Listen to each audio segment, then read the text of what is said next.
एक बार फिर से हमारे YouTube चैनल पर आपका स्वागत है। आज हम सीसेट डे 32 यानी 32वें अंक में हम देखेंगे सीरीज पर बेस क्वेश्चन है। ये क्वेश्चन नंबर 55 है जो यूपीएससी सीसेट 2023 में आया है। हम डेली सीसेट का एक क्वेश्चन डिटेल्ड एक्सप्लेनेशन हिंदी और इंग्लिश दोनों ही भाषाओं में देख रहे हैं, जिसका 32वां एपिसोड है आज, जो स्टेट पीसीएस और बाकी अदर एग्जाम्स के लिए भी काफ़ी महत्वपूर्ण है। आइए देखते हैं। ये क्वेश्चन नंबर 55 जो है, ये यूपीएससी ने सेम कॉन्सेप्ट 2022 में भी पूछा है। इसके लिए मैं एक शॉर्ट्स बनाऊंगा, आपको दिखाऊंगा कि कैसे सेम कॉन्सेप्ट पे क्वेश्चन रिपीट हुए हैं। आइए question number 55, what is the middle term of the sequence Z Z by Y by X X X X W W W W dot A A, अनुक्रम देश का मध्य पद क्या है। देखिए यहाँ से हमें पता चल रहा है कि जो जेड है ये 2 बार लिखा गया है, वाई जो है वो 3 बार लिखा गया है, ऐसे ही जो एक्स है वो 4 बार लिखा गया है। तो अगर हम बात करें ए की, तो ए को कितनी बार लिखा गया होगा, कोई बता सकता है? तो मैं बताता हूँ आपको।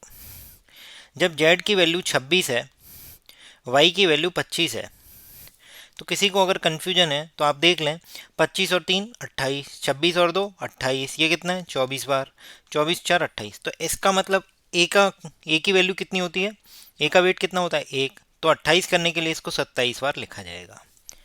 ये जस्ट पता करने के लिए है, इसमें ऐसा कोई वो नहीं है कि बहुत ज़्यादा। जेड का वेट 26 होता है, तो 26 और 2 28, सम 28 हो रहा है, तो उतनी ही बार आएगा। 25 3 28, 24 4 28, एक एक में कितने जोड़े 28 हो जाए तो 27, तो एक ये जो है 27 बार आएगा। अब मैं आपको बताता हूँ, एक फॉर्मूला है, summation n equals two n n plus one upon to.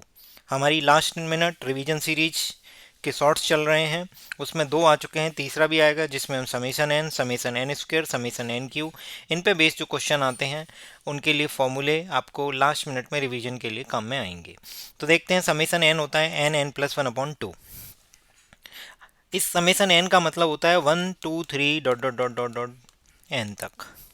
बस हमारे वाले क्वेश्चन में रिक्वायरमेंट कुछ अलग है। हमारा वाला क्वेश्चन जो है वो 2 से स्टार्ट कर रहा है अपनी गिनती और 27 तक ले जा रहा है, 2 3 4 डॉट डॉट डॉट 27। तो क्यों ना मैं ऐसा करूं कि समेसन 27 निकाल के -1 कर दूंगा, तो मेरा इसका सम निकल आएगा। क्यों मैं इसका सम निकाल रहा हूँ? क्योंकि मुझसे पूछा गया है इसका मध्य पद बताना है, मिडिल टर्म। तो मुझे पता होगा ना कि इतने नंबर ऑफ संख्याएं हैं, इतनी संख्याएं हैं, तो उनका आधा कर दूंगा तो मिड टर्म पे मैं पहुंच जाऊंगा। तो इसीलिए मैं सबसे पहले नंबर ऑफ अल्फ़ाबेट्स काउंट कर रहा हूँ कि कितने अल्फ़ाबेट 2 से लेके ये 27 तक जितनी बार लिखे गए हैं, कितने टोटल कितने हैं। तो समीशन 27 सॉल्व करेंगे, 27 इंटू 27 प्लस 1 28 अपॉन 2, इस फॉर्मूले का यूज किया है, -1। तो यहाँ से आएगा 27 इंटू 14, 2 से 28 14 बार जाएगा, -1। 27 इंटू 14 -1, ये सॉल्व करेंगे तो आएगा 377। यहाँ से हमें ये क्लियर हो गया कि इस सीरीज में जो हम अनुक्रम हमें दिया गया उसमें 377 टर्म है।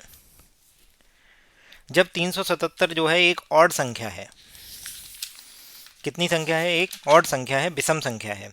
अगर मैं आपसे बोलूं कि 377, जैसे मैंने बोला A B C D E, ये 5 संख्याएं हैं, 5 संख्याओं में मिडिल टर्म कौन सी होगी, तो 5/2, तो कितने आई, कितनी आएगी 2, 2 दूनी 4, एक शेष बच गया। इसका मतलब 2 के बाद जो तीसरी होगी वही तुम्हारी मिडिल टर्म होगी। तो इसी तरीके से अब हम क्या करेंगे, 377 में 2 का भाग देंगे, तो 2 एकन 2, 3 में से 2 गया 1, 2 अट्ठे 16, 2 अट्ठे 16, एक शेष बच गया। जैसे यहाँ तीसरी टर्म मिडिल टर्म बन रही है सी, तो यहाँ पे 188 इसका क्वेश्चन आया, जैसे 5/2 में क्वेश्चन आया था, 2 रिमाइंडर आया था 1, तो ऐसे ही अब हमारे पास 189th जो टर्म होगी वो ही मिडिल टर्म होगी। अब पता करना है कि 189 टर्म जो है अगर मध्य पद है, इस 377 जो सीक्वेंस लिखे हुए हैं, 377 अल्फ़ाबेट लिखे हुए हैं, अगर इनमें 189वां टर्म निकालना है तो कैसे निकाला जाएगा। तो देखते हैं हम आगे क्या करना है। मैंने आपको बोला आप कुछ मत कीजिए, अब आपसे बोला गया 189 निकालना है, तो मैंने कहा समेसन 20 निकाल के देखता हूँ कितना आता है। 20 इंटू 21/2 कितना आया, 210। यानी वो जो संख्या लिखी जा रही हैं 2 3 4 और ऐसे करके 20, तो 20वें नंबर पे 210 टोटल हो जाएगा, तो 210 से पीछे आएगा। तो अब 19 पे ट्राई कर लेते हैं, समेसन 19 निकाल के देखते हैं।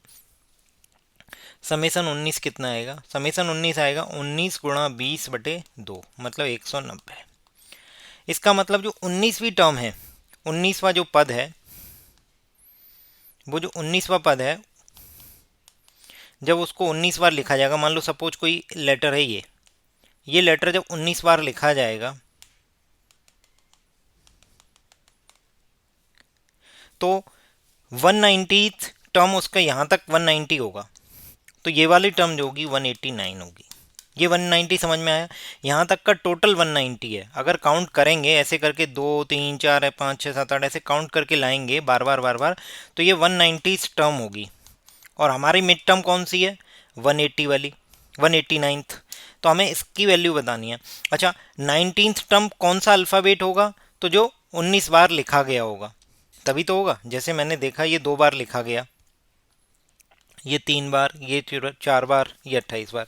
अब आप बताइए, अगर मैंने आपसे बोला कि अगर यहाँ 19th है तो यहाँ कौन सा लेटर होगा, तो मैंने कहा कोई दिक्कत नहीं है, टोटल सम कितना होना चाहिए? 28 होना चाहिए। तो 19 और 9 28 होते हैं, तो 9 किसका वेट है? आई का। तो इसका करेक्ट आंसर हो जाएगा आई। 377 टर्म हमने निकाल ली। 377 की मध्य पद निकालना है। मध्य पद होगा 189। 377 को 2 से भाग दे के देखा तो 188 बार आया। 188 तक सेपरेट हो जाएगा। 188 टर्म यहाँ होंगी, 188 यहाँ होंगी, जो बीच वाला होगा ये 189 होगा। यही पता करना है। तो ऐसी कितनी संख्याएं हैं जहाँ तक टोटल 189 आ जाए? तो मैंने कहा 20 मान के चलते हैं। तो 20 तक अगर देखेंगे तो सम आएगा 210। 20 तक अगर देखेंगे तो सम आएगा 210। 20 तक सम 210 आएगा। तो मैंने कहा 210 तो 189 को क्रॉस कर गया है, तो समेसन 19 निकाल के देखते हैं तो 190।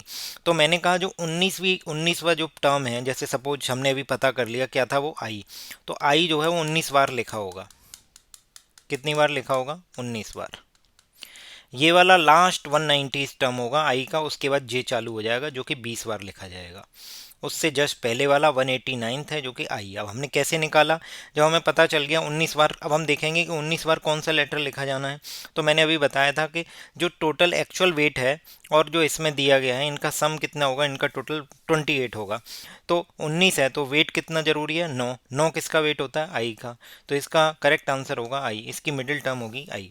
इसी सेम कॉन्सेप्ट पे 2022 में पूछा गया है। हम जल्दी ही आपके सामने लेके आएंगे एक शॉर्ट के माध्यम से, यूट्यूब शॉर्ट्स के माध्यम से। बने रहिए हमारे साथ। अपने दोस्तों के साथ शेयर करना ना भूलें। वीडियो पसंद आई तो लाइक करें, चैनल को सब्सक्राइब करें। Thank you so much.